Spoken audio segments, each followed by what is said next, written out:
ជំរាបសួរពុកម៉ែបងប្អូនប្រិយមិត្តទាំងអស់គ្នាសូមស្វាគមន៍មកកាន់អេពីសូតទី28នៃកម្មវិធីម៉ោង 12:00 នាទីយប់សូមស្វាគមន៍មកកាន់អេពីសូតថ្មី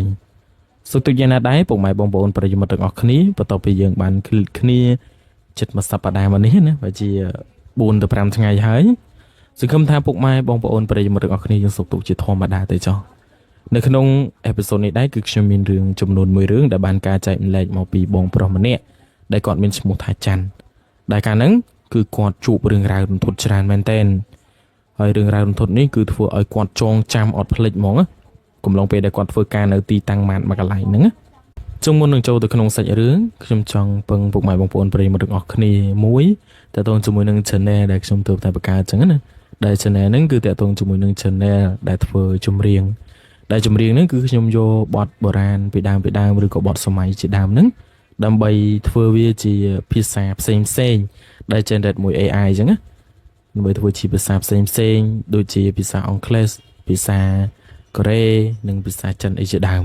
អញ្ចឹងសម្រាប់ពុកម៉ែបងប្អូនប្រិយមិត្តទាំងអស់គ្នាចូលចិត្តស្ដាប់បទចម្រៀងបែបប្លែកៗដែលជាសំនៀងដើមដូចជាសំនៀងដើមរបស់លោកពូណយវណេតក៏ដូចជាលោកតាកែវសារ៉ាត់ក៏ដូចជាលោកតាសុនស៊ីសមុទ្រជាដើមចឹងពុកម៉ែបងប្អូនទាំងអស់គ្នាអាចចូលទៅមើលក៏ដូចជាចូលទៅស្ដាប់នៅក្នុង channel ហ្នឹងបានដែលខ្ញុំនឹងដាក់នៅលើវីដេអូនេះរូបភាព channel ហ្នឹង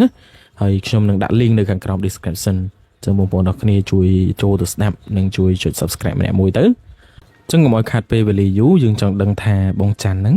គាត់បានជួបរឿងហេតុរន្ធត់អ្វីខ្លះកំឡុងពេលដែលគាត់ធ្វើការនៅទីតាំងម៉ាតមួយកន្លែងហ្នឹងយើងចូលទៅស្ដាប់វីដេអូនេះទាំងអស់គ្នារឿងនេះគឺបានកើតឡើងលើបងប្រុសម្នាក់ដែលគាត់មានឈ្មោះថាច័ន្ទដែលបងច័ន្ទគឺគាត់បានធ្វើការនៅក្នុងម៉ាតមួយកន្លែងដែលគាត់មានមិត្តជិតស្និទ្ធនឹងចំនួន2នាក់ដែលម្នាក់មានឈ្មោះថាបងឌីហើយម្នាក់ទៀតគាត់មានឈ្មោះថាបងរាជហើយពីរនាក់គ្នាគាត់នឹងគឺស្និទ្ធគ្នាខ្លាំងមែនទែនពួកគាត់នឹងគឺជាមិត្តជិតស្និទ្ធចឹងណាហើយនៅក្នុងកន្លែងដែលគាត់ធ្វើការកន្លែងម៉ាតហ្នឹងមិនមែនមានបុគ្គលិកតែប៉ុណ្្នឹងទេមានបុគ្គលិករៀងច្រើនដែរមានទាំងប្រុសមានទាំងស្រីចឹងណាក៏ប៉ុន្តែមិត្តដែលជិតស្និទ្ធជាមួយនឹងបងច័ន្ទជាងគេក៏ដូចជាមានវ័យសបាគ្នាប្រហែលគ្នាហ្នឹងអាយុប្រហែលគ្នាហ្នឹងគឺមានតែ2នាក់ទេគឺទី1គឺបងឌីហើយទី2គឺបងរាជហ្នឹងឯងការងាររបស់ពួកគាត់ទាំង3ដែលគាត់ធ្វើប្រចាំថ្ងៃហ្នឹងគឺមានតែបងច័ន្ទទេដែលការងាររបស់គាត់រៀងស្រួលជាងគេណាដោយសារតែបងច័ន្ទហ្នឹងគឺគាត់បានធ្វើការជាអ្នកកត់ស្តុកអីវ៉ាន់ណានៅពេលដែលឡានទំនិញអីគេដឹកទំនិញមកអញ្ចឹងគឺគាត់មកកត់មុខទំនិញផ្សេងដើម្បីកត់ជុំជីឡើងរបាយការណ៍ឲ្យមេគាត់អីចឹងទៅថានេះនេះចូលស្តុកប៉ុន្មានហើយស្អែកអីចាញ់ប៉ុន្មានអីប៉ុន្មានចឹងទៅហើយសម្រាប់បងឌីក៏ដូចជាបងរាជគឺគាត់មានការងារផ្សេងពីបងច័ន្ទគឺគាត់ជាអ្នកលើកអីវ៉ាន់លើកអីក៏ដូចជាដឹកអីវ៉ាន់ផ្សេងទំនិញផ្សេងហ្នឹងដើម្បីដាក់ទៅតាមតូបហើយនៅក្នុងម៉ាតរបស់គេហ្នឹងក៏គេមានសេវាកម្មដឹកជញ្ជូនដល់ទីតាំងដែរចឹងនៅពេលដែលភ្ញៀវអតិថិជនរបស់ពួកគាត់ហ្នឹងគេកំងមុខទំនិញអីផ្សេងគឺតែងតែតាក់ទងមករកបងច័ន្ទចឹងនៅពេលដែលគេតាក់ទងមករកបងច័ន្ទចឹងគឺបងច័ន្ទគឺគាត់កត់បែបជាមុខទំនិញផ្សេងមួយមុខដែលភ្ញៀវគេបានកំងហ្នឹងដាក់ជាវិក័យប័ណ្ណហើយគាត់ក៏បានយកវិក័យប័ណ្ណដែលភ្ញៀវគេបានកំងហ្នឹងយកទៅឲ្យបងឌីឬក៏ទៅឲ្យបងរាជចឹងទៅហើយឲ្យបងរាជក៏ដូចជាបងឌីហ្នឹងគឺគាត់ដឹកទៅតាមទីតាំងមួយដែលភ្ញៀវគេបានបញ្ជាក់ហ្នឹងណាហើយទាំងអស់នេះហើយដែលជាការងារដែលបងច័ន្ទក៏ដូចជាបងរាជនិងបងឌីហ្នឹងគឺគាត់ធ្វើជាប្រចាំថ្ងៃអញ្ចឹងណាបងច័ន្ទបងឌីនិងបងរាជហ្នឹងការងារដែលគាត់ធ្វើប្រចាំថ្ងៃតែពីថ្ងៃច័ន្ទរហូតដល់ថ្ងៃសុក្រទេហើយសៅរ៍អាទិត្យពួកគាត់ទៅនេអញ្ចឹងទៅហើយនៅពេលដែលពួកគាត់ទៅនេអញ្ចឹងសៅរ៍អាទិត្យគឺពួកគាត់តែងទៅដើរលេងខេត្តនេះដើរលេងខេត្តនោះជិះម៉ូតូដើរលេងស្ទូចត្រីបោះតង់អីចឹងទៅតាមបណ្ដាខេត្តផ្សេងចឹងគឺធ្វើឲ្យភាពស្និទ្ធស្នាលរវាងពួកគាត់ទាំង3ហ្នឹងគឺល្អមែនតើពេលដែលទៅណាមកណាអញ្ចឹងគឺតែងតែទៅមួយគ្នាចេញពីធ្វើការក៏តែងតែចេញមួយគ្នាទៅហូបអីកន្លែងនេះទៅហូបអីកន្លែងនោះគឺពួកគាត់ទាំង3នាក់ហ្នឹងគឺតែងតែទៅជាមួយគ្នាជាប្រចាំតែម្ដងរហូតដល់មានថ្ងៃមួយមានបុគ្គលិកស្រីថ្មីម្នាក់គេចូលមកធ្វើការទីតាំងកន្លែងហ្នឹងទីតាំងម៉ាតមួយកន្លែងហ្នឹងដែលគេចូលមកហ្នឹងគឺជាជំនួយការរបស់បងច័ន្ទដែលជាជំនួយការជួយកត់ស្តុកជួយរាប់ស្តុកជួយរាប់មុខទំនិញផ្សេងដែលចូលមកក្នុងម៉ាតហ្នឹងណាហើយបុគ្គលិកថ្មីម្នាក់ស្រីដែលទៅចូលថ្មីហ្នឹងគឺគាត់មានសម្រស់ស្អាតមែនទែន ដែលធ្វើឲ្យបងទាំង3ហ្នឹងចាប់ផ្ដើមចាប់ចិត្តស្រឡាញ់អញ្ចឹងណាហើយតាំងពីពេលហ្នឹងហើយដែលធ្វើឲ្យមិត្តភាពរវាងពួកគាត់ទាំង3ហ្នឹងចាប់ផ្ដើមគួងអង្គើតិចតិចណាព្រោះនៅពេលដែលមានម្នាក់ស្រីហ្នឹងមកម្នាក់ពួកគាត់ទាំង3នាក់ហ្នឹងមានបងច័ន្ទបងរាជនិងបងឌីហ្នឹងគឺតែងតែយកចិត្តម្នាក់ស្រីហ្នឹងបែបនេះយកចិត្តម្នាក់ស្រីហ្នឹងបែបនោះក៏ប៉ុន្តែដោយសារតែមានម្នាក់នៅក្នុងចំណោមពួកគាត់ទាំង3នាក់ហ្នឹងគាត់សង្ហាជាងគេអញ្ចឹងណាហើយអ្នកដែលសង្ហាជាងគេហ្នឹងគឺបងឌីហ្នឹងហើយបងឌីគឺគាត់សង្ហាមែនតើអញ្ចឹងគឺគាត់អាចញ៉ែម្នាក់ស្រីហ្នឹងបានអញ្ចឹងនៅពេលដែលបងឌីហ្នឹងគាត់ញ៉ែម្នាក់ស្រីហ្នឹងបានគឺតែងតែទៅដើរលេងទៅញ៉ាំអីណាត់ជួបគ្នាកន្លែងនេះណាត់ជួបគ្នាកន្លែងនោះដើរលេងជាមួយគ្នារហូតអញ្ចឹងណាហើយនៅពេលដែលបងឌីគាត់ទៅហ្នឹងគឺអត់ដែលមានវត្តមានបងច័ន្ទនិងបងរាជទេតាំងពីគាត់មានម្នាក់ស្រីហ្នឹងមកណានៅពេលដែលទៅដើរលេងកន្លែងនេះដើរលេងកន្លែងនោះទៅញ៉ាំអីកន្លែងណាអញ្ចឹងគឺលែងមានវត្តមានបងទាំងពីរហ្នឹងតែម្ដងបងឌីតាំងពីគាត់តាក់ទងជាមួយនឹងម្នាក់ស្រីហ្នឹងមកការចិត្តស្និទ្ធភាពចិត្តស្និទ្ធផ្សេងជាមួយនឹងបងរាជនិងបងច័ន្ទហ្នឹងគឺកាន់តែឆ្ងាយទៅអញ្ចឹងណាហើយយូរទៅកាន់តែឆ្ងាយទៅយូរទៅកាន់តែឆ្ងាយទៅគាត់ហ៊ានដើរម្នាក់ឯងគាត់ហ៊ានដើរទៅជាមួយម្នាក់ស្រីហ្នឹងហើយពេលហ្នឹងពាក់ព័ន្ធជាមួយនឹងបងឌីជាមួយនឹងសង្សាររបស់គាត់ម្នាក់ស្រីហ្នឹងណាពេលដែលទៅណាមកណាមើលទៅ sweet ជាមួយគ្នាស្រឡាញ់គ្នាមែនតើទៅណាមកណាក៏ទៅជាមួយគ្នាដែរក៏ប៉ុន្តែអ្វីដែលចម្លែកនោះម្នាក់ស្រីហ្នឹងគឺអត់ឲ្យបងឌីគាត់កាន់ទូរស័ព្ទរបស់ម្នាក់ស្រីហ្នឹងទេហើយគាត់មើលទៅម្នាក់ស្រីហ្នឹងលក្ខណៈថាដូចមានរឿងអីលាក់បាំងជាមួយនឹងបងឌីដែរអញ្ចឹងណាក៏ប៉ុន្តែបងឌីគាត់ក៏អត់ខ្វល់ដែរដោយសារតែគាត់គិតថាគាត់តែញ៉ែលេងអញ្ចឹងទៅគាត់តែចង់សុបាយតែមកពេលអញ្ចឹងណាអញ្ចឹងគាត់អត់ខ្វល់ទេអញ្ចឹងទៅដើរលេងដើរអីជាមួយគ្នាអីធម្មតាអញ្ចឹងទៅគាត់តែម្នាក់ស្រីហ្នឹងគឺអត់ឲ្យបងឌីគាត់ប៉ះទូរស័ព្ទតែម្ដងដូចមានរឿងអីលាក់បាំងបងឌីអញ្ចឹងណាហើយតើតោះមួយរឿងហ្នឹងគាត់ក៏បានប្រាប់ទៅកាន់បងច័ន្ទនិងបងរាជដែរថាម្នាក់ស្រីហ្នឹងមានអារម្មណ៍ថាដូចមានរឿងអីលាក់បាំងនឹង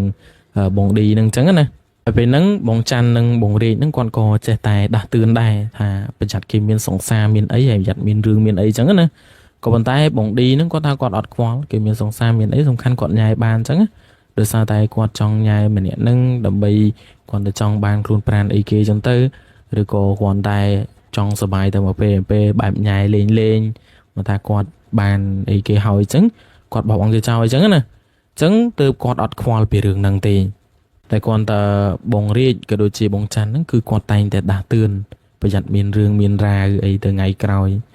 ព្រោះបើសិនជាតាមដែរបងឌីគាត់និយាយប្រាប់បងច័ន្ទនិងបងរាជហ្នឹងតាមមើលគឺម្នាក់ហ្នឹងមានសង្សារហើយបានគេចេះតែមានការលាក់បាំងជាមួយនឹងបងឌីហ្នឹងអញ្ចឹងណាបងឌីម្នាក់ហ្នឹងគឺបងច័ន្ទនិងបងរាជគាត់ព្យាយាមដាស់តឿនយ៉ាងណាក៏គាត់នៅតែថាមិនខ្វល់អញ្ចឹងការតាក់ទងជាមួយនឹងម្នាក់ស្រីហ្នឹងគឺនៅតែធម្មតាអញ្ចឹងទៅហើយការងាររបស់គាត់នៅតែប្រព្រឹត្តទៅជាធម្មតាតែគាត់តែនៅពេលដែលបងច័ន្ទនិងបងរាជគាត់ទៅណាអញ្ចឹងគឺលែងសូវមានវត្តមានរបស់បងឌីហើយដោយសារតែពេលខ្លះគឺគាត់តែងតែរវល់ទៅដើរលេងជាមួយម្នាក់ស្រីហ្នឹងទៅញ៉ាំអីកន្លែងណាផ្សេងជាមួយនឹងម្នាក់ស្រីហ្នឹងអញ្ចឹងតាំងពីពេលហ្នឹងមកនៅពេលដែលពួកគាត់ទៅដើរលេងនៅកន្លែងនេះដើរលេងនៅកន្លែងនោះបោះតង់អីផ្សេងហ្នឹងគឺលែងសូវមានវត្តមានរបស់បងឌីហ្នឹងហើយសំបីតែធ្វើការដល់ម៉ោងចេញអីហ្នឹងក៏បងឌីហ្នឹងតែងតែចេញទៅតែ2នាក់ម្នាក់ស្រីហ្នឹងទេគឺគាត់អត់ដែលចេញជាមួយនឹងបងរាជនិងបងច័ន្ទទៀតទេគឺគាត់ទៅតែ2នាក់ម្នាក់ស្រីហ្នឹងរហូតអញ្ចឹងណាដោយសារតែអញ្ចឹងហើយទើបធ្វើឲ្យមិត្តភាពរបស់ពួកគាត់ហ្នឹងរៀងរគោះរកើហើយពេលដែលបងឌីអីគាត់ទៅណាទៅណីអញ្ចឹងបងច័ន្ទនិងបងរាជហ្នឹងគឺគាត់លែងសួរនាំដូចមុនហើយគឺគាត់តែងតែឲ្យបងច័ន្ទហ្នឹងគឺគាត់ទៅធម្មតាលែងសួរនាំឲ្យទៅណាទៅណីហើយទៅដើរលេងនៅណាហើយទៅហូបអីនៅណាគឺលែងសួរហើយអញ្ចឹងយើងនិយាយឲ្យចំមួយម៉ាត់ទៅបងឌីនិងបងច័ន្ទហ្នឹងគឺលែងខ្វាយខ្វល់ពី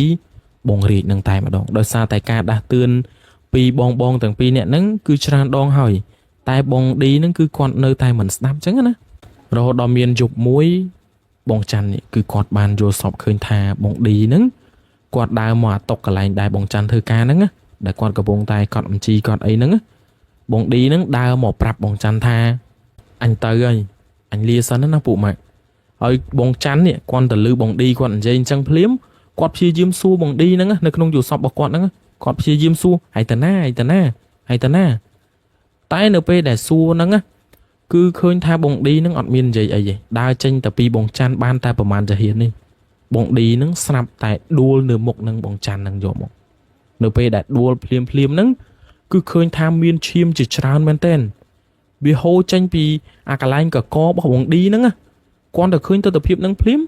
bông chan nè con rút từ tiên luôn bảo bông đi prai máu prai mà một với nhá đối sao tại con đua được nông du shop bảo bông chan nâng cứ con đua cặp một hỏi miên chim tranh pi cả co bảo con nè chẳng bông chan nâng con tiên prai luôn bông đi mà bay một với máu cứ khơi nha cả lại co bảo con nè giá thôm mình tên hỏi nó pe đó chúng chim nó manh mò trong một bông đi nâng vô một hỏi lần chu có ai phụ quạt tầng pi nè nâng chẳng bông chan nó pe để khơi tập hiệp nâng phim nâng cứ quạt ban phải nhẹ phải vô sọp nâng vô một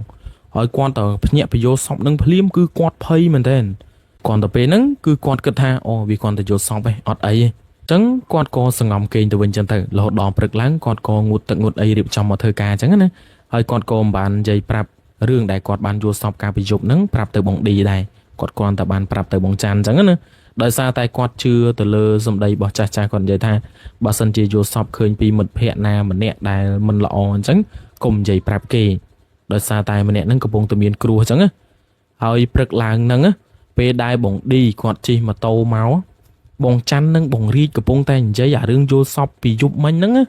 quạt ban khơi bông đi nâng cứ ọt miên cái bao đi quạt cặp bông chi mà tàu cứ ọt miên cái bao lên phụ quạt tầng pi nè nâng con là khơi phim cứ phây mình tên nó pe đẹp phây chứng cứ quạt đăng thơ ấy á có bàn tay nó pe đẹp phụ quạt nhi này mà đong hai đong tiết tứ cứ khơi bông đi nâng mau sập hiệp thò mà đà vinh ở nó pe đẹp khơi bông đi mau sập hiệp thò mà đà vinh chẳng tứ phụ quạt có giấy kia tại tôn chùm mùi nâng chùm nưa đài cha còn cho nằm tên giấy tha nó pe đài khơi mật hẹ bỏ dương ọt miên cái ba ọt miên ấy chứng ban này tha quạt miên cừu hơi miên cừu nó gai ta cừu của bột cái ba đó cừu của mặt ta giờ đại cha quạt cho nằm ta hai tha cừu không mọi của mặt ta giờ nữa hơi tại tôn chùm mùi nâng mình lúc nè đại miên cừu bạn nâng cha cứ quạt tay tại ham mình oi giấy prap vì sập hiệp đại ban khơi tại tôn chùm mùi nâng bọc cồn mình nè nâng tha khơi sập hiệpแบบนี้khơi sập hiệpแบบนู้nó khôngอยู่สอบหรือก่อนនៅខាងក្រៅอยู่สอบទេมันឲ្យនិយាយប្រាប់ទេពូខ្លាចនៅពេលដែលប្រាប់ទៅគ្រួប្រមាត់ទៅយើគ្រួខ្មោចប្រមាត់ទៅយើហ្នឹងគឺវាត្រឡប់មកអ្នកដែលប្រាប់អញ្ចឹងគឺចាស់គឺគាត់អត់ឲ្យប្រាប់ទេឲ្យធ្វើមិនដឹងធ្វើអីចឹងទៅហើយជឿជាក់ថាបងប្អូនមួយចំនួនគឺគាត់ប្រកាសជាស្គាល់ហើយគ្រួប្រមាត់ទៅយើហ្នឹងគឺចាស់គឺគាត់អត់ឲ្យនិយាយប្រាប់ពីសភាពដែលបុគ្គលហ្នឹងជួបគ្រួប្រមាត់ទៅយើហ្នឹងទេដោយសារតែខ្លាចត្រឡប់មករកអ្នកដែលប្រាប់ហ្នឹងហើយវិធីមួយចំនួនដែលខ្ញុំលើតមកឯណាវាមិនដឹងថាជាការពិតឬក៏យ៉ាងណាទេគឺដោយយកបុគ្គលដែលមានគ្រូប្រមាត់ទៅយើងនឹងមកគឺចាប់ចងដៃចងជើងហើយបិទភ្នែកអញ្ចឹងណាយកអីមករុំភ្នែកកុំឲ្យមើលឃើញអីទាំងអស់ហើយគេយកដើមចេកមកដើមមកដាក់នៅក្បែរខ្លួនបុគ្គលដែលមានគ្រូប្រមាត់ទៅយើងម្នាក់ហ្នឹងនៅពេលដែលយកដើមចេកមកដាក់នៅក្បែរខ្លួនហើយគេយកកបិតឬក៏យកដាវណាដែលមុតស្រួចខ្លាំងមែនតែនយកមកកាប់ដើមចេកហ្នឹងហើយគេក៏ស្រែកកំហកខ្លាំងទៅដល់បុគ្គលដែលមានគ្រូប្រមាត់ទៅយើងនឹងថាគម្រាមសម្លាប់គម្រាមកាត់ក្បាលអីចឹងទៅដោយសារតែខ្មោចប្រមាត់ទៅយើងហ្នឹងគឺជាខ្មោចកពុតក្បាលណាអញ្ចឹងគេគម្រាមស្រែកបែបហ្នឹងដើម្បីឲ្យខ្មោចប្រមាត់ទៅយើងហ្នឹងលែងតោងទៀមទៅលើបុគ្គលម្នាក់ហ្នឹងណាអញ្ចឹងពេលដែលគេកាត់ហ្នឹងគឺបានន័យថាកាត់ផ្ដាច់នៅគ្រោះដែលវាកំពុងតែតោងទៀមទៅលើបុគ្គលម្នាក់ដែលកំពុងតែខ្មោចប្រមាត់ទៅយើងហ្នឹងវាតោងទៀមអញ្ចឹងទៅបុគ្គលដែលគេចងភ្នែកចងដៃចងជើងធ្វើដូចបហាជីវិតអីហ្នឹងគឺនៅពេលដែលកាប់ហ្នឹងគឺមានអារម្មណ៍ថាដូចគេកាប់ខ្លួនគាត់អញ្ចឹងណាដោយសារតែគេបិទភ្នែកហើយពាក់ព័ន្ធជាមួយនឹងចងដៃចងជើងអីទៀតហ្នឹងគាត់តែកាប់អាដើមចេកហ្នឹងភ្លាមគឺគាត់លឺសំឡេងដូចគេកាត់ក្បាលរបស់គាត់អញ្ចឹងហើយលឺអាសំឡេងដែលដើមចេកវាធ្លាក់មកហ្នឹងណាធ្លាក់មកហើយលឺដឹបហ្នឹងដូចធ្លាក់ក្បាលរបស់គាត់ពីស្មាអញ្ចឹងចឹងគឺធ្វើឲ្យបុគ្គលដែលកំពុងតែមានគ្រោះប្រមាថទៅហ្នឹងគឺគាត់ភ័យខ្លាចពេលហ្នឹងលិចនោមលិចអីអស់ហើយចឹងណានេះតាមអ្វីដែលខ្ញុំស្រាវជ្រាវមកក៏ដូចជាលឺតគ្នាមកលិចនោមលិចអីមកអស់ហើយអាពេលដែលធ្លាក់ភ្លាមហ្នឹងគឺធ្វើឲ្យបុគ្គលដែលកំពុងតែមានគ្រោះប្រមាថទៅហ្នឹងគាត់ស្លាប់ចឹងនៅពេលដែលដើមចេកហ្នឹងអីដាច់ហើយគេក៏ស្រែកថាដាច់មិនដាច់ចឹងណាតាមតំបន់មួយចំនួនគេក៏ធ្វើបែបផ្សេងតែនេះខ្ញុំលឺតាមចាស់គាត់និយាយមកទេហើយនៅពេលដែលដាច់មិនដាច់ហើយក៏គេចាប់ផ្ដើមស្រែកដៃស្រែកជើងដែលចងបុគ្គលដែលកំពុងតែមានគ្រោះហ្នឹង ស្រ័យភ្នែកស្រ័យអីវិញចឹងទៅហើយពិធីហ្នឹងគឺពិធីកាត់ផ្ដាច់នៅគ្រោះខ្មោចប្រមាត់ទៅយើឬក៏ខ្មោចកបុតក្បាលនឹងឯងយើងចូលទៅក្នុងសាច់រឿងរបស់បងច័ន្ទបន្តទៀតបងច័ន្ទដោយសារតែគាត់នឹកឃើញទៅដល់ជំនឿដែលចាស់គាត់និយាយអញ្ចឹងគាត់អត់ហ៊ាននិយាយប្រាប់រឿងរ៉ាវដែលគាត់បានយល់សពក៏ដូចជាបងរាជនិងបងច័ន្ទគាត់ឃើញសភាពបងឌីមុនហ្នឹងថាបងឌីនឹងអត់មានក្បាលអត់មានអីហ្នឹងគឺគាត់អត់ហ៊ាននិយាយប្រាប់ទេដោយសារតែគាត់ខ្លាចដែរហើយកំពុងតែនិយាយគ្នាបងច័ន្ទនិងបងរាជកំពុងតែនិយាយគ្នាហ្នឹងគឺឃើញថាបងឌីគាត់ជិះម៉ូតូមកមើលទៅគាត់គឺប្លែកមែនតើមកដល់គាត់សោចញឹមញ៉ែមផ្ទះស្មាទេអី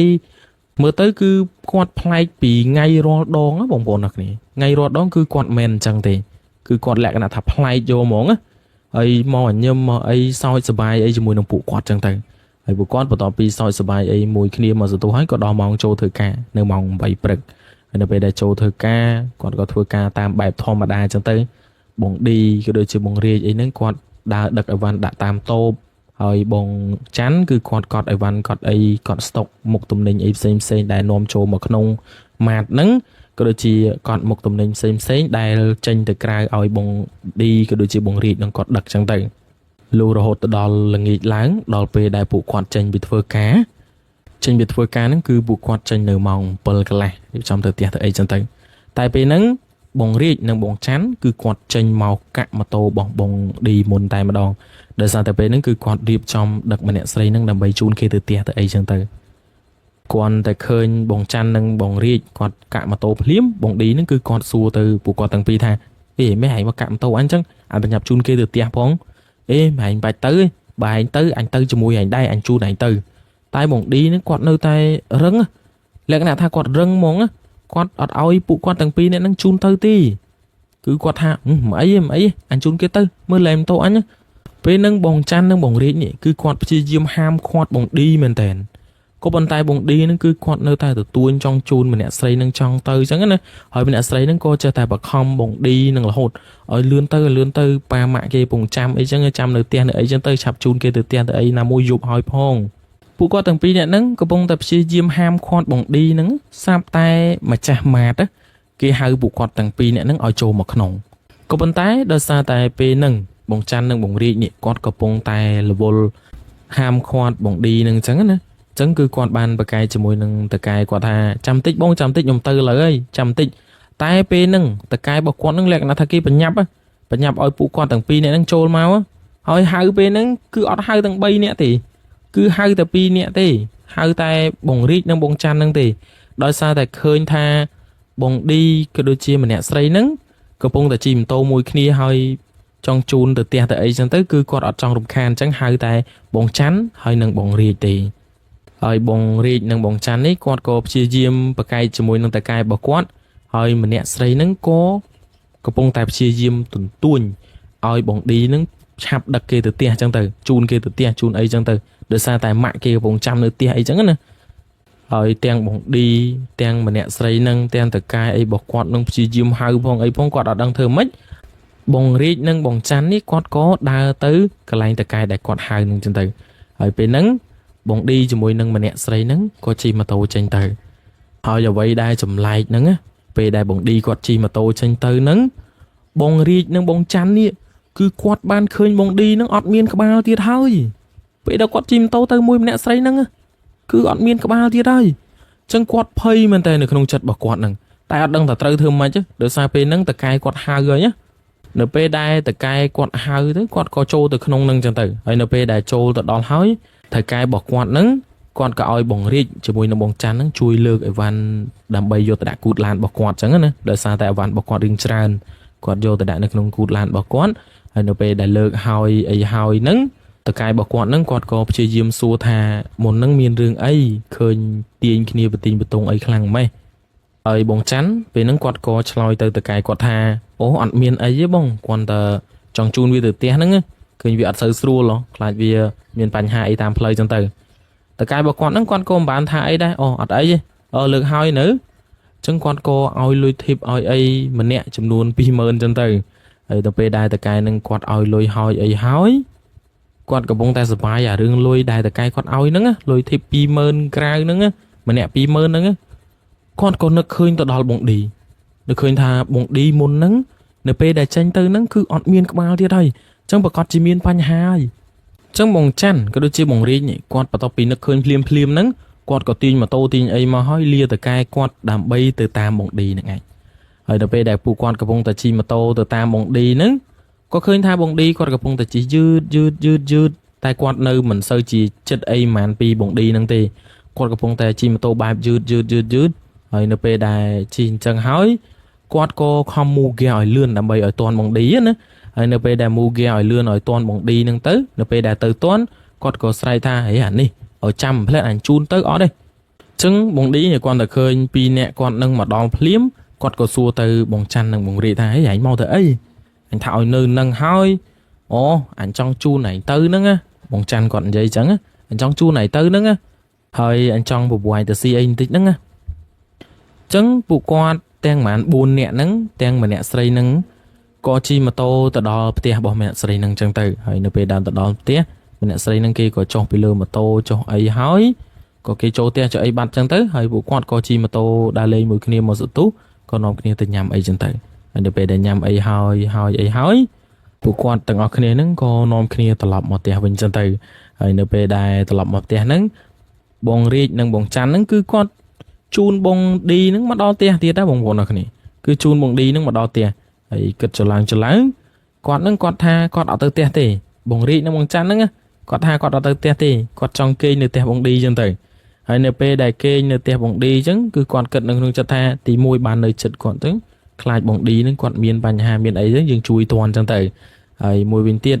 ដឹងថាបងឌីហ្នឹងគាត់មានគ្រោះមានអីនៅជួយនៅក្បែរខ្លួនគាត់អញ្ចឹងទៅដោយសារតែពួកគាត់គិតអញ្ចឹងហើយទៅពួកគាត់ចង់គេងនៅផ្ទះហ្នឹងជាមួយនឹងបងឌីហ្នឹងអញ្ចឹងណាហើយគាត់ទៅលើមិត្តភ័ក្តិនិយាយអញ្ចឹងភ្លាមចង់គេងអញ្ចឹងអីនៅផ្ទះភ្លាមបងឌីនេះគាត់ក៏មិនចិត្តកំណាញ់អីដែរក៏បើកទ្វារឲ្យពួកគាត់ទាំងពីរនាក់ហ្នឹងចូលមកដែរអញ្ចឹងទៅហើយពួកគាត់ក៏នាំគ្នាងូតទឹកងូតអីហើយនិយាយគ្នាលេងមកសន្ទុះក៏នាំគ្នាចូលគេងលុះរហូតដល់ព្រឹកឡើងពួកគាត់ក៏រៀបចំងូតទឹកងូតអីទៅធ្វើការជាធម្មតាអញ្ចឹងទៅហើយនៅពេលដែលមកដល់កន្លែងធ្វើការពួកគាត់ក៏ធ្វើការតាមបែបធម្មតាដែលការងារគាត់ធ្វើជាប្រចាំថ្ងៃអញ្ចឹងណាហើយរហូតដល់ល្ងាចឡើងបងឌីនេះគាត់ក៏រៀបចំជូនម្នាក់ស្រីនឹងទៅផ្ទះទៀតហើយនៅពេលដែលជូនម្នាក់ស្រីនឹងទៅផ្ទះរៀបចំនឹងជូនហ្នឹងបងឌីហ្នឹងគាត់ក៏និយាយប្រាប់ទៅបងរាជនិងបងច័ន្ទថាថ្ងៃហ្នឹងឯងបាច់ជូនអញទៅអញជូនគេទៅតែពីរនាក់ទៅបានហើយពួកឯងទៅផ្ទះទៅពេលបិទទ្វារបិទអីម៉ាតហើយហ្នឹងហើយទៅផ្ទះទៅបន្ទាប់ពីមិត្តភ័ក្តិនិយាយអញ្ចឹងហើយពួកគាត់ក៏ថាមិនអីទេទៅឯងទៅហើយអញទៅផ្ទះណាអញ្ចឹងបន្ទាប់ពីនិយាយគ្នាហើយពួកគាត់ក៏នាំគ្នាបបែកផ្លូវគ្នាទៅផ្ទះរៀងខ្លួនអញ្ចឹងទៅហើយនៅពេលដែលបងច័ន្ទនេះគាត់ទៅដល់ផ្ទះភ្លាមហ្នឹងគាត់ក៏រៀបចំងូតទឹកងូតអីហូបបាយហូបអីហើយគាត់ក៏រៀបចំចូលគេងចុះអីចឹងទៅហើយនៅពេលយប់ហ្នឹងបងច័ន្ទនេះគឺគាត់គេងអត់លក់ឯងគាត់ចេះតែរសាប់រសល់ចេះតែសម័យឃើញនេះសម័យឃើញនោះរហូតហើយនៅពេលដែលគាត់បិទភ្នែកគេងមកសលើតហ្នឹងគឺគាត់តែងតែយល់សពឃើញបងឌីហ្នឹងដើរមកប្រាប់គាត់ថាអញទៅហើយនៅក្នុងយល់សពរបស់គាត់ហ្នឹងគឺគាត់ព្យាយាមតែងតែសួរបងឌីថាឯងទៅណាហើយក្រោយមកឃើញបងឌីនឹងដើរប្រហែលចាហ៊ានក៏បានដួលហើយនៅពេលដែលដួលនឹងឃើញអាកន្លែងកករបស់គាត់នឹងអាយះធំអាយះអីបាញ់ឈាមបាញ់អីពេញហ្នឹងអញ្ចឹងណាហើយនៅពេលដែលអញ្ចឹងហើយគឺគាត់តែងតែភ្ញាក់នៅពេលដែលឃើញទស្សនវិជ្ជាមួយហ្នឹងហើយនៅពេលដែលគាត់គេងហ្នឹងគឺគាត់ឃើញទស្សនវិជ្ជាបែបហ្នឹងទៀតគឺគាត់តែងតែឃើញបងឌីហ្នឹងមកលាគាត់អញទៅហើយរហូតអញ្ចឹងនិយាយទៅមកជប់ទៅភ្លឺហ្នឹងគឺគាត់តែងតែយល់សពឃើញបងឌីចេញសភាពបែបអញ្ចឹងមករហូតគឺតែងតែឃើញអញ្ចឹងរហូតហ្មងហើយមកយប់ទៅភ្លឺហ្នឹងគឺគាត់តែងយល់សពឃើញអញ្ចឹងរហូតអញ្ចឹងមកយប់ហ្នឹងគឺបងច័ន្ទនេះគឺគាត់តែងតែយល់សពឃើញអញ្ចឹងហើយគឺគាត់គេងអត់លក់ស្កប់ស្កល់ទេដល់ព្រឹកឡើងគាត់ដល់ម៉ោងត្រូវទៅធ្វើការធ្វើអីចឹងទៅម៉ោង7គាត់ជិះចេញទៅណាហើយគាត់តែបងច័ន្ទហ្នឹងគាត់មកដល់ទីតាំងម៉ាតរបស់គាត់ធ្វើការនឹងភ្លាមគឺគាត់ឃើញមានមនុស្សច្រើនមែនតើកំពុងតែអ៊ូអនៅកន្លែងហ្នឹងហើយឃើញមានមនុស្សយំមនុស្សអីទៀតណាគាត់គិតថាកន្លែងហ្នឹងប្រកាសជាមានរឿងអីហើយពេលហ្នឹងគឺគាត់ឆ្ងល់មែនតើគេមានរឿងអីមិនឃើញមនុស្សអ៊ូឃើញមានមនុស្សយំមនុស្សអីទៀតចឹងគេក៏មានបណ្ដាគេគ្រោះថ្នាក់អីកន្លែងហ្នឹងគាត់ក៏ដើរទៅចឹងទៅនៅពេលដែលឈប់ម៉ូតូហើយដើរទៅមើលបងប្អូនអរគ្នានឹងគាត់ឃើញអីអត់គឺគាត់ឃើញសាកសពបងឌីហ្នឹងកំពុងតែដេកស្លាប់នៅក្នុងថ្លុកឈាមហើយអាក្បាលរបស់គាត់ហ្នឹងដាច់ចេញពីខ្លួនរបស់គាត់ហ្នឹងអញ្ចឹ ចឹងបងច័ន្ទគាត់គ្រាន់តែឃើញទស្សនវិជ្ជានឹងភ្លាមគឺគាត់ឡើងគាំងនៅមកកន្លែងយកហ្មងហើយនៅពេលគាត់គាំងហ្នឹងគាត់ក៏ស្រាប់តែមានដៃមួយមកទះស្មារបស់គាត់នៅពេលដែលគាត់ងាកទៅគឺបងរាជហើយបងរាជគាត់ក៏អូសដៃបងច័ន្ទមកកន្លែងស្ងាត់មួយគាត់ក៏និយាយប្រាប់បងច័ន្ទថាបងឌីហ្នឹងគឺត្រូវគេកាប់អាកន្លែងក្បាលរបស់គាត់ដាច់ពីខ្លួនហ្នឹងគឺកាប់គាត់សម្លាប់នៅមុខហាងមុខម៉ាត់ហ្នឹងយកមកហើយពេលហ្នឹងបងច័ន្ទគឺគាត់ឆ្ងល់មែនទែនថាហេតុអីបានបងឌីហ្នឹងជូនម្នាក់ស្រីហ្នឹងទៅហើយគាត់ត្រឡប់មកកន្លែងម៉ាត់ហ្នឹងធ្វើអីទៀតហើយនៅពេលដែលបងច័ន្ទគាត់សួរអញ្ចឹងបងរាជនេះគាត់ក៏ឆ្លើយប្រាប់ទៅបងច័ន្ទថាបងឌីហ្នឹងគាត់ជូនម្នាក់ស្រីហ្នឹងម្នាក់ស្រីសង្សាររបស់គាត់ហ្នឹងមកយកសោផ្ទះនៅកន្លែងហ្នឹងនៅក្នុងម៉ាតហ្នឹងដោយសារតែគេភ្លេចអាសោផ្ទះរបស់គេហ្នឹងនៅក្នុងម៉ាតហ្នឹងអញ្ចឹងម្នាក់ស្រីហ្នឹងបានឲ្យអាបងឌីនេះជូនគេមកយកសោផ្ទះនៅក្នុងម៉ាតហ្នឹងហើយដល់ពេលដែលម្នាក់ស្រីហ្នឹងគេចូលទៅយកសោនៅក្នុងម៉ាតហ្នឹងបងឌីគាត់មិននៅក្រៅម្នាក់ឯងហើយអាពេលគាត់កំពុងតែអង្គុយលើម៉ូតូហ្នឹងស្រាប់តែឃើញមានក្មេងប្រុស2នាក់ក្មេងស្ទាវ2នាក់រត់ហេមកកាប់បងឌីពីក្រោយអាកន្លែងកញ្ចឹងគោពីក្រោយរបស់គាត់ហ្នឹងហើយអាពេលដែលកាប់ហ្នឹងហើយគឺធ្វើឲ្យក្បាលបងឌីហ្នឹងគឺដាច់ចេញពីខ្លួននៅលើម៉ូតូហ្នឹងយកហ្មងហើយក្មេងស្ទាវ2នាក់ហ្នឹងបន្ទាប់ពីកាប់បងឌីស្លាប់ហើយវាក៏រត់ចេញពីទីតាំងកន្លែងហ្នឹងបាត់ទៅហើយម្នាក់ស្រីដែលត្រូវជាសង្សាររបស់បងឌីគាត់ទៅចេញមកឃើញសភាពបងឌីគឺដេកដួលស្លាប់បាត់ហើយហ្នឹងដាច់ក្បាលចេញពីខ្លួនបាត់ហើយហ្នឹងហើយគាត់តែឃើញចឹងភ្លាមគូស្រែកខ្លាំងមែនទែនម្នាក់ស្រីហ្នឹងគេភ័យគឺស្រែករហូតដល់ផ្អើលអ្នកចិត្តហ្នឹងគេរត់មកមើលគ្រប់គ្នាចឹងទៅហើយបន្ទាប់ពីផ្អើលអ្នកចិត្តហ្នឹងគេរត់មកមើលឈូឆរគ្រប់គ្នាហើយគេក៏ហៅប៉ូលីសហៅអីមកធ្វើកសលវិច័យមកមើលទីតាំងកន្លែងកើតហេតុមួយហ្នឹងចឹងទៅហើយនៅពេលដែលគ្រាន់តែប៉ូលីសគេមកដល់ភ្លាមគេក៏បានសួរនាំអ្នកនៅចិត្តហ្នឹងជាពិសេសគឺគេបានសួរទៅសង្សាររបស់បងឌីនឹងឯងហើយម្នាក់ស្រីហ្នឹងគេប្រាប់ថាអត់ដឹងថាមានរឿងអីទេនៅពេលដែលគាត់ចេញពីយោសោនឹងភ្លាមគឺឃើញថាបងឌីហ្នឹងគាត់ដេកស្លាប់បាត់ហើយហ្នឹងដាច់ក្បាលចេញពីក្នុងខ្លួនបាត់ហើយហ្នឹងហើយសួរម្នាក់ស្រីហ្នឹងក៏អត់បានហេតុផលអីច្រើនដែរគាត់តែបានឃើញថាបងឌីហ្នឹងគាត់ដេកស្លាប់ហើយអញ្ចឹងណាហើយបន្ទាប់ពីសួរចម្លើយពីម្នាក់ស្រីហ្នឹងអត់បានអីហើយប៉ូលីសគេក៏ទៅឆែកកាមេរ៉ារបស់ម៉ាតហ្នឹងមើលហើយគេក៏បានឃើញមានក្មេងស្ទាវ2នាក់មកកាប់បងឌីកាប់អីចឹងទៅនឹងបន្ទាប់ពី2នាក់គ្នាគាត់នឹងនិយាយគ្នាហើយថ្ងៃបន្តិចក៏ស្រាប់តែឃើញខាងកូសារបស់បងឌីហ្នឹងគេមកយកសពបងឌីយកអីដើម្បីយកទៅធ្វើបុណ្យធ្វើអីចឹងទៅហើយគាត់ក៏បានសួរនាំអីទៅតងជាមួយនឹងបងឌីហ្នឹងចឹងទៅជំរាបសួរអីគ្រួសាររបស់បងឌីហ្នឹងចឹងណាអ្នកផ្ទះម្ដាយអីរបស់គាត់ហ្នឹងហើយម្ដាយរបស់គាត់ហ្នឹងម្ដាយរបស់បងឌីហ្នឹងគាត់តែឃើញសភាពសាកសពរបស់កូនភ្លាមគឺគាត់យំខ្លាំងមែនតើយំយកតែម្ដងណាដោយសារតែគាត់សំណោះកូនគាត់ខ្លាំងពេកធម្មតាបងប្អូនអ្នកគ្នាចិត្តជាម្ដាយគាត់តែឃើញកូនស្លាប់ហើយយ៉ាងណាអាធំអញ្ចឹងគឺនឹកស្មានអត់ដល់ហើយម្ដាយរបស់គាត់ហ្នឹងគាត់យំរហូតដល់ស្លាប់អញ្ចឹងបន្ទាប់ពីពេលហ្នឹងមកខាងគ្រួសាររបស់បងឌីហ្នឹងគេក៏យកសាកសពបងឌីទៅធ្វើបុណ្យធ្វើអីតាមប្រពៃណីហើយបងច័ន្ទនិងបងរាជគាត់ក៏បានសុំច្បាប់តកែរបស់គាត់ហ្នឹងដើម្បីទៅចូលរួមបុណ្យសពរបស់បងឌីហ្នឹងដែរតែគាត់ទៅសុំច្បាប់ហើយអីហើយគាត់ក៏ដើរចេញពីក្នុងម៉ាតហ្នឹងទូរស័ព្ទរបស់គាត់ហ្នឹងស្រាប់តែរោហើយនៅពេលដែលរោហ្នឹងគាត់ក៏ឃើញថាលេខដែលទេមកគាត់ហ្នឹងគឺជាលេខរបស់បងឌីហើយនៅពេលដែលគាត់លើកយកមកនិយាយគឺអត់មានឮសំឡេងអីឮសំឡេងតែ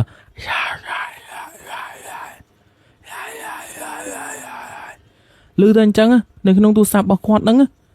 ពេលហ្នឹងគាត់ក៏ឲ្យបងរាជហ្នឹងគាត់ព្យាយាមជួយស្ដាប់ដែរតែនៅតែឮអាសំឡេងហ្នឹងឮតែសំឡេងឮតែសំឡេងហ្នឹងយកមកនៅក្នុងទូរស័ព្ទហ្នឹងតែពេលហ្នឹងពួកគាត់ក៏មិនបានគិតអីច្រើនដែរគាត់គិតថាគ្រួសាររបស់បងឌីហ្នឹងគេទេមកអីចឹងទៅចង់សួរនាំថាពួកគាត់មកបុណ្យសពរបស់បងឌីហ្នឹងអត់អីចឹងទៅតែពេលហ្នឹងគាត់តែអត់មានសេវាអត់អីគាត់មិនបានគិតអីច្រើនណាគាត់គិតថាអត់មានសេវាអីចឹងទៅហើយបន្ទាប់មកគាត់ក៏នាំគ្នាចេញពីម៉ាតហ្នឹងហើយនាំគ្នាជិះម៉ូតូទៅផ្ទះទៅអីងូតទឹកដើម្បីរៀបចំខ្លួនទៅពិធីបុណ្យសពរបស់បងឌីហ្នឹងចឹងទៅតែពេលដែលពួកគាត់មកដល់កន្លែងបុណ្យសពហ្នឹងភ្លាមគាត់ក៏ជួយទទួលភ្ញៀវទទួលអីហើយក៏ទៅសួរសុខទុក្ខម្ដាយរបស់បងឌីនឹងដែរហើយសួរចុះសួរឡើងបងច័ន្ទហ្នឹងគាត់ក៏សួរទៅម្ដាយរបស់បងឌីថាមុនហ្នឹងគាត់ហ្នឹងខលទៅបងច័ន្ទមែនព្រោះមុនហ្នឹងគាត់ស្ដាប់អត់បានអត់មានសេវាអញ្ចឹង តែពេលដែលពួកគាត់នៅនឹងម៉ាតហ្នឹងគឺឃើញលេខបងឌីហ្នឹងគាត់ចុចមកអញ្ចឹងគាត់សួរទៅកាន់ម្ដាយបងឌីថាបានយកទូរស័ព្ទរបស់បងឌីហ្នឹងខលទៅគាត់មែនបងច័ន្ទហ្នឹងគាត់សួរទៅម្ដាយរបស់បងឌី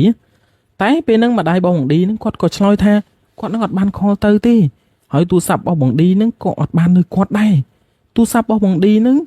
ម្ដាយរបស់គាត់ហ្នឹងបានដាក់នៅក្នុងក្តារមឈូសមួយបងឌីហ្នឹងបាត់ហើយពួកគាត់ទាំងពីរនាក់ហ្នឹងគាត់ទៅលឺម្ដាយរបស់បងឌីហ្នឹងគាត់និយាយអញ្ចឹងភ្លាមគឺគាត់ភ័យមែនទែនឡើងបាសសក់បាសរួមម្នាក់យកហ្មងណាហើយម្ដាយរបស់បងឌីហ្នឹងនៅពេលដែលឃើញពួកគាត់ទាំងពីរនាក់ហ្នឹងបងច័ន្ទនិងបងរីកហ្នឹងគាត់ឃើញសភាពពីរនាក់ហ្នឹងគាត់ប្លែក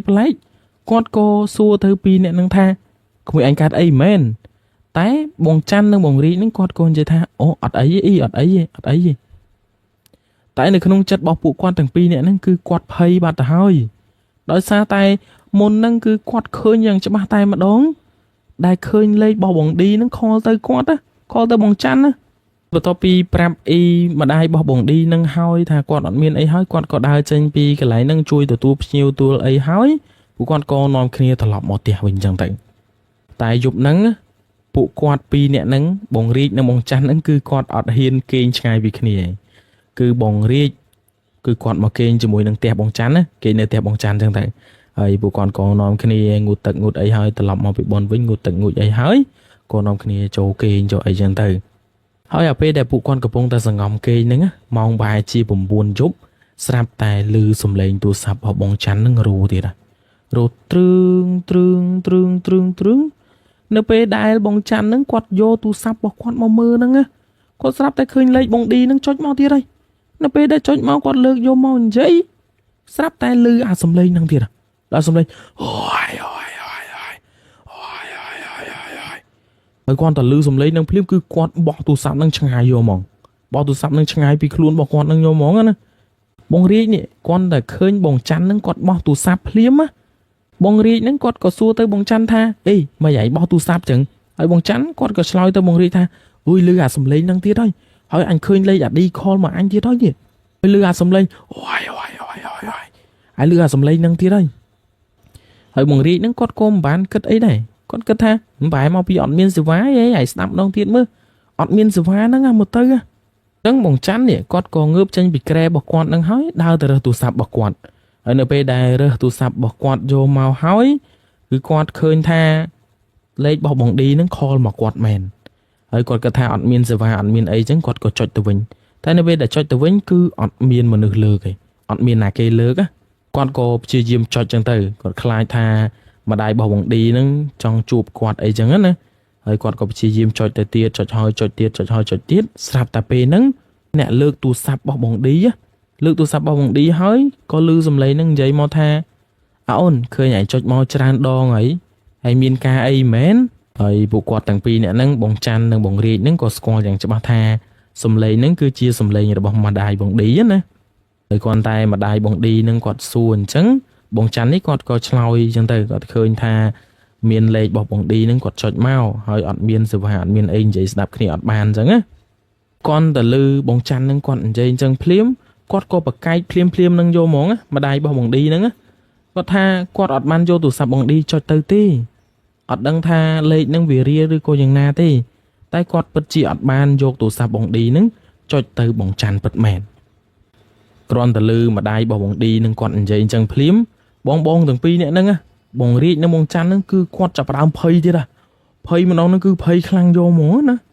ពេលហ្នឹងគាត់ព្យាយាមទប់អារម្មណ៍បងប្អូនអរគ្នាគាត់ព្យាយាមទប់អារម្មណ៍ធ្វើមិនឲ្យខ្លាចអញ្ចឹងណាដោយសារតែទី1គាត់ខ្មាស់អ៊ីហ្នឹងទី2គឺដោយសារតែគាត់អត់ទាន់ច្បាស់ហើយគាត់ក៏ប្រាប់ទៅអ៊ីហ្នឹងថាអត់មានអីទេអ៊ីអត់មានអីទេហើយអ៊ីហ្នឹងគាត់ក៏និយាយមកកាន់បងពីរនាក់ហ្នឹងថាស្អែកហ្នឹងកុំភ្លេចមកជួយហែជួយអីបងឌីហ្នឹងផងដោយសារតែស្អែកហ្នឹងនឹងយកសាកសពបងឌីទៅបូជានៅវត្តមួយអញ្ចឹងទៅហើយពួកគាត់ហ្នឹងក៏ឆ្លើយយល់ព្រមហើយក៏បិទទូរស័ព្ទហ្នឹងក៏នាំគ្នាសង្ងំគេងរហូតដល់ព្រឹកឡើងម៉ោងប្រហែលជា7ព្រឹកពួកគាត់ក៏នាំគ្នារៀបចំងូតទឹកងូតអីទៅចូលរួមពិធីបុណ្យសពរបស់បងឌីនឹងតទៀតអញ្ចឹងទៅហើយបន្ទាប់ពីគាត់ចូលរួមហើយចាប់ផ្ដើមហែយកទៅបូជាហើយអីហើយគាត់ក៏នាំគ្នារៀបចំចេញមកផ្ទះវិញណាទាញម៉ូតូទាញអីមកហើយស្រាប់តែឃើញសង្សាររបស់បងឌីហ្នឹងម្នាក់ស្រីហ្នឹង គេដើរមកហើយមើលទៅសភាពរបស់ម្នាក់ស្រីហ្នឹងមើលទៅអាក្រក់មើលមែនតើណាអាអំបងភ្នែករបស់គាត់នឹងឡើងខ្មៅអាសក់របស់គាត់នឹងឡើងក៏ទ្រើងយកហ្មងហើយពេលហ្នឹងក៏ឃើញមានមនុស្សប្រុសម្នាក់ជូនគេមកតែរៀងចំណាស់ដែរហើយតាមដែលមើលគឺជាប៉ារបស់ម្នាក់ស្រីនឹងឯងហើយគ្រាន់តែម្នាក់ស្រីនឹងមកដល់ភ្លាម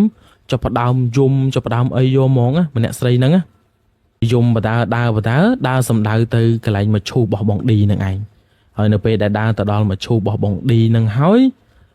គេក៏អោនក្បាលនៅកន្លែងមឈូសបងឌីនឹងឯងហើយគេក៏និយាយថាខ្ញុំសុំទោស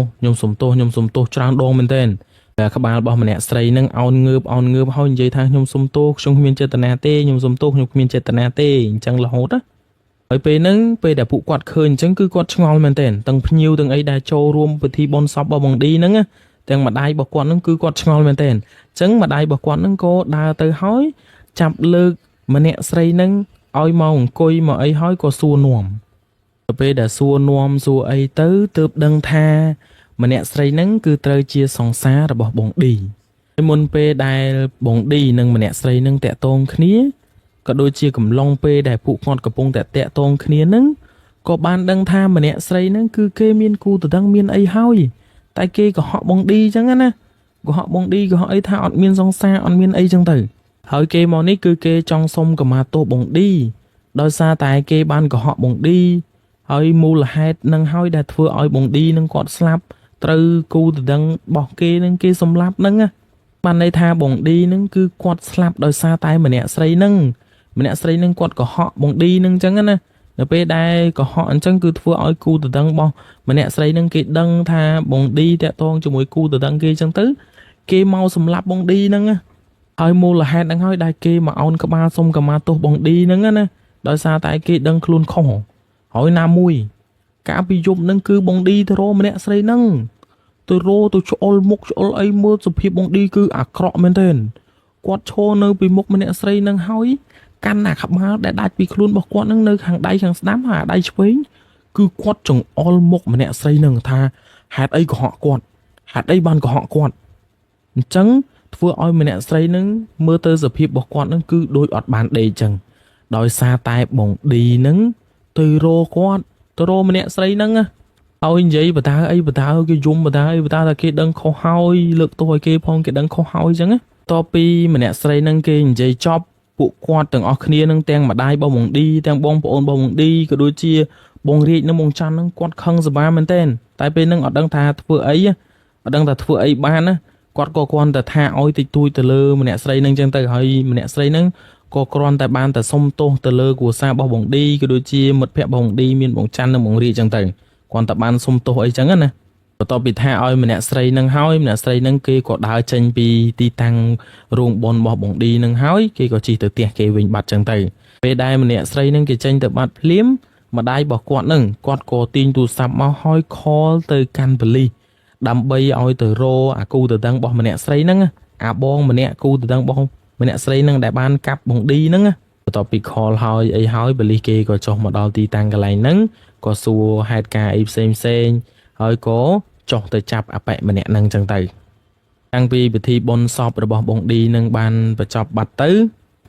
រាល់យប់ម្ដាយរបស់គាត់ហ្នឹងគឺតែងតែឃើញបងឌីនឹងមកអង្គុយយំនៅខាងចុងជើងរបស់គាត់ហើយអោនក្បាលថ្វាយអង្គមម្ដាយរបស់គាត់នឹងថ្វាយអង្គមឪពុករបស់គាត់នឹងជារៀងរាល់យប់តែម្ដងហើយគាត់នៅក្នុងយល់សពដែលម្ដាយរបស់គាត់យល់សពឃើញបងឌីហ្នឹងគាត់តែងតែសួរបងឌីថាហេតុអីកូនឯងអត់តន់ទៅចាប់ជាតិទៀតបងឌីហ្នឹងគាត់ក៏និយាយថាអាគូដណ្ដឹងរបស់គេហ្នឹងគឺគេចាប់បានហើយគូដណ្ដឹងម្នាក់ស្រីដែលជន់ដៃដល់កាប់សម្លាប់បងឌីហ្នឹងគឺគេចាប់បានហើយតែនៅមានម្នាក់ទៀតដែលគេបានចូលរួមនៅឃាតកម្មសិទ្ធិទៅលើបងឌីហ្នឹងដែរហ្នឹងកាប់សម្លាប់បងឌីហ្នឹងនៅមានម្នាក់ទៀតគឺចាប់អត់បានទេដែលម្នាក់ហ្នឹងហើយពេលដែលម្នាក់អីគូដណ្ដឹងរបស់ម្នាក់ស្រីហ្នឹងគេកាប់បងឌីភ្លាមហ្នឹងក្បាលរបស់បងឌីហ្នឹងគឺអត់ទាន់ដាច់ភ្លាមនៅកន្លែងហ្នឹងទេគេថាអារៀបនឹងដាច់នៅសល់សាច់ជាប់គ្នាតិចហ្នឹងនៅសល់ប្រហែលជាតែប៉ុនមេដៃឯងនៅយល់ទៅយល់មកនៅលើខ្លួនរបស់បងឌីនឹងឯងនៅលើម៉ូតូក៏ប៉ុន្តែអាពេលហ្នឹងអាសាច់របស់គាត់នៅសល់មកបន្តិចហ្នឹងក្បាលរបស់គាត់រៀបនឹងដាច់ហើយ ម្នាក់ទៀតដែលវាបានរួមគំនិតរួមសកម្មភាពធ្វើឃាតទៅលើបងឌីហ្នឹងវាបានយកអាដាវដែលវាបានកាប់បងឌីមុនហ្នឹងយកមកកាប់អាក្បាលដែលកំពុងតែជាប់ប៉េះលេះនៅនឹងខ្លួននឹងបងឌីនឹងឯងវាយកមកកាប់បដាច់ចេញពីខ្លួនរបស់បងឌីហើយវាក៏បានយកអាក្បាលបងឌីនឹងយកមកទាត់ទៀតទាត់ដូចបាល់អញ្ចឹងបងប្អូនអរគ្នាអានេះបើតាមសម្ដីដែលម៉ាក់របស់បងឌីគាត់និយាយប្រាប់មូលហេតុហ្នឹងហើយដែលធ្វើឲ្យបងឌីហ្នឹងគឺគាត់ទៅចាប់ជាតិអត់ទាន់បានដោយសារតែម្នាក់ទៀតហ្នឹងគឺចាប់អត់ទាន់បានណាអញ្ចឹងគឺគាត់ក៏ទៅចាប់ជាតិអត់ទាន់បានដូចគ្នាដែរគាត់នៅជពាក់ជប៉ុននៅរឿងដែលគេបានកាត់ក្បាលរបស់គាត់ហ្នឹងណាអញ្ចឹងនៅពេលដែលតែងតែឃើញយល់សពឃើញកូនមកយំមកអីនៅចុងជើងអញ្ចឹងគាត់នេះ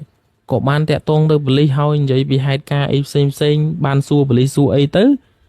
ប៉ូលីសគេក៏ដឹងថាអ្នកដែលចូលរួមហ្នឹងគឺមាន2នាក់ហើយម្នាក់ទៀតហ្នឹងគឺចាប់អត់ទាន់បានទេអញ្ចឹងគេកំពុងតែព្យាយាមធ្វើការងារអីផ្សេងដើម្បីតាមចាប់ម្នាក់ទៀតហ្នឹងហើយមួយអាទិត្យក្រោយមកគេក៏ចាប់បានអាប៉ែម្នាក់ហ្នឹងអញ្ចឹងទៅម្នាក់ជន់ដៃដល់ដែលកាត់ក្បាលហើយទាត់ក្បាលបងឌីហ្នឹងគេក៏ចាប់បានអញ្ចឹងទៅហើយតាំងពីចាប់ម្នាក់ហ្នឹងបានហើយម្ដាយរបស់គាត់ហ្នឹងក៏លែងឃើញបងឌីមកយំនៅចុងជើងទៀតហើយដោយសារតែគាត់បានស្រាយនៅការជាប់ចម្ពាក់ដែលគាត់បានស្លាប់ហ្នឹងទៅហើយគាត់បានស្រាយហ្នឹងហើយគាត់ក៏ចាប់ជាតិបាត់ទៅក៏លែងឃើញបងឌីហ្នឹងមកអង្គុយយំនៅចុងជើងរបស់ម្ដាយរបស់គាត់ទៀតហើយបើយើងនិយាយពីបងច័ន្ទនិងបងរាជវិញតាំងពីដែលបងឌីគាត់ស្លាប់ទៅហ្នឹងគឺគាត់តែងតែពិបាកចិត្តសារតែពេលដែលបងឌីស្លាប់ទៅហ្នឹងគឺកន្លែងធ្វើការរបស់គាត់ហ្នឹងស្ងាត់តែម្ដងដោយសារតែមានតែបងឌីហ្នឹងហើយដែលតែងតែធ្វើឲ្យក្រុមការងារក៏ដូចជាមិត្តភ័ក្តិរបស់គាត់ដែលធ្វើការមួយគ្នាហ្នឹងតែងតែសោយតែងតែសប្បាយអញ្ចឹងណាហើយគាត់ក៏នឹកឃើញទៅដល់គ្រាដែលពួកគាត់តែងតែដើរលេងមួយគ្នាទៅហូបអីជុំគ្នាអញ្ចឹងណាហើយឥឡូវតាំងពីជួបម្នាក់ស្រីហ្នឹងហើយក៏ឃ្លាតគ្នារហូតដល់ធ្វើឲ្យបងឌីហ្នឹងគាត់បាត់បង់ជីវិតស្លាប់អញ្ចឹងណាដោយសារតែនឹករលឹកហ្នឹងហើយគាត់ក៏ខំប្រឹងធ្វើបុណ្យខំប្រឹងធ្វើបុណ្យនេះធ្វើបុណ្យនោះដើម្បីឧទ្ទិសកុសលទៅដល់បងឌីហ្នឹងអញ្ចឹងទៅឃើញព្រះសង្ឃនិមន្តបិណ្ឌបាតគាត់តែងតែដាក់ចង្ហាន់គាត់តែងតែធ្វើបុណ្យធ្វើទានដើម្បីឧទ្ទិសកុសលដល់បងឌីហ្នឹងអញ្ចឹងទៅអញ្ចឹងតើតងជាមួយនឹងសាច់រឿងដែលបងច័ន្ទគាត់បានចែកម្លែកមកនេះគឺមានប៉ុណ្ណឹងសង្ឃឹមថាពុកម៉ែបងប្អូនប្រិយមិត្តទាំងអស់គ្នានឹងពេញចិត្តហើយរឿងនេះបងប្អូនអរគ្នាគឺសាហាវមែនតើដោយសារតែពីដំបូងហ្នឹងពួកគាត់បងឌីបងច័ន្ទនិងបងរាជហ្នឹងគាត់ជាមិត្តភ័ក្តិនឹងគ្នាធ្វើការនៅទីតាំងម៉ាតមួយកន្លែងហើយតាំងពីម្នាក់ស្រីដែលមកធ្វើជាសង្សារបងឌីនឹងមកពួកគាត់ក៏អង្គអង្គើតែតមួយមិត្តភាពរបស់ពួកគាត់ទាំង3នាក់ហ្នឹងហើយតាំងពីពេលហ្នឹងមកក៏ចេះតែអង្គអង្គើពួកគាត់មិនសូវបាននៅក្បែរគ្នាមិនសូវបានដើរហើរអីមួយគ្នាចឹងទៅទាំងដែលពីមុនមកពួកគាត់តែងតែទៅដើរលេងមួយគ្នាមិនថាទីណាទេគឺតែងតែមានវត្តមានគ្នាមិនដែលមានខ្វះទេតែតាំងពីម្នាក់ស្រីនឹងគេចូលមកក្នុងជីវិតរបស់បងឌីនឹងមកគឺធ្វើឲ្យបងឌីនឹងប្លែក180ដឺក្រេយកមកហើយប្លែកហើយបានធ្វើឲ្យបងឌីនឹងស្លាប់ទៀតដោយសារតែម្នាក់ស្រីនឹងគឺមានសង្សារហើយប្រាប់បងឌីនឹងថាអត់មានសង្សារទៀតណាលក្ខណៈថាគេចង់ខ្លួនមួយចង់ជិះទូកពីរអញ្ចឹងណាបងប្អូនអរគ្នាគេមានសង្សារមានគូដណ្ដឹងមានអីហើយតែលក្ខណៈថាគេចង់ខ្លួនមួយចង់ជិះទូកពីរក៏យកបងឌីនឹងធ្វើជាសង្សារមួយទៀតរហូតដល់គូដណ្ដឹងរបស់គេនឹងគេដឹងគេមកសម្លាប់បងឌីឲ្យស្លាប់ហ្នឹងណាហើយសាច់រឿងនេះបងច័ន្ទគាត់ក៏បានប្រាប់ដែរថាមនុស្សស្រីក៏ដោយមនុស្សប្រុសក៏ដោយបើសិនជាមានសង្សារហើយប្រាប់គេថាមានទៅនៅពេលដែលគេសួរកុំប្រាប់ថាអត់ណាព្រោះនៅពេលដែលប្រាប់ថាអត់គឺធ្វើឲ្យមានបញ្ហាមានរឿងរ៉ាវដូចមិត្តភ័ក្តិបងច័ន្ទអញ្ចឹងដូចបងឌីអញ្ចឹងត្រូវគេកាប់សម្លាប់អញ្ចឹងណាទៅទៀតមនុស្សប្រុសយើងក៏ដោយមនុស្សស្រីក៏ដោយបើដឹងតែគេមានសង្សារហើយកុំទៅញញៃមួយគេព្រោះគេមានសង្សារគេក៏ស្រឡាញ់គេដូចគ្នាដែរអញ្ចឹងណាអញ្ចឹងយើងកុំឲ្យមានរឿងរ៉ាវវែងឆ្ងាយយើងមានសង្សារប្រាប់ថាមានសង្សារបើអត់មានសង្សារទេប្រាប់ថាអត់តាមនឹងទៅតែបើសិនជាមានហើយក៏ប្រាប់ថាមានទៅក៏គ្មានណាគេទៅថាអីដែរគុំខ្លួនមួយចង់ជិះទូកពីរណាព្រោះនៅពេលចុងក្រោយគឺมันមានលទ្ធផលល្អទាំងសងខាងតែម្ដងបងប្អូនប្រិយមិត្តរបស់ខ្ញុំដូចគ្នាដែរបើសិនជាដឹងតែគេមានសង្សារហើយកុំទៅលួយវល់មួយគេអីល្អជាងព្រោះនៅពេលដែលក្រោយមកកុំឲ្យមានរឿងរ៉ាវដូចបងឌីហ្នឹងប យ៉ាអញ្ចឹងតើតងជាមួយនឹងអេពីសូតនេះគឺមានប៉ុណ្ណឹងសង្ឃឹមថាពុកម៉ែបងប្អូនប្រិយមិត្តទាំងអស់គ្នានឹងពេញចិត្តសម្រាប់ខ្ញុំរឿងរ៉ាវនេះសាហាវទេបងប្អូនអរគ្នាអត់ធម្មតាណាសាហាវមែនតើអញ្ចឹងសម្រាប់បងប្អូនប្រិយមិត្តទាំងអស់គ្នាអត់ដឹងគិតថាម៉េចទេតែសម្រាប់ខ្ញុំគឺសាហាវសង្ឃឹមថាពុកម៉ែបងប្អូនទាំងអស់គ្នានឹងពេញចិត្តអញ្ចឹងពីខ្ញុំ admin កម្មវិធីម៉ោង 12:00 នាទីយប់សូមជូនពរពុកម៉ែបងប្អូនប្រិយមិត្តទាំងអស់គ្នាជួបប្រទះតែនឹងសេចក្តីសុខនិងសេចក្តីចម្រើនរកទទួលទានមានបានទៅណាមកណាជួបតែសុខសុវត្ថិភាពទាំងអស់គ្នាពីខ្ញុំ admin កម្មវិធីម៉ោង 12:00 នាទីយប់ក៏ដូចជាចៅកម្មាពេជ្រជម្រាបលាពុកម៉ែបងប្អូនប្រិយមិត្តទាំងអស់គ្នាជួបគ្នានៅអេពីសូតក្រោយ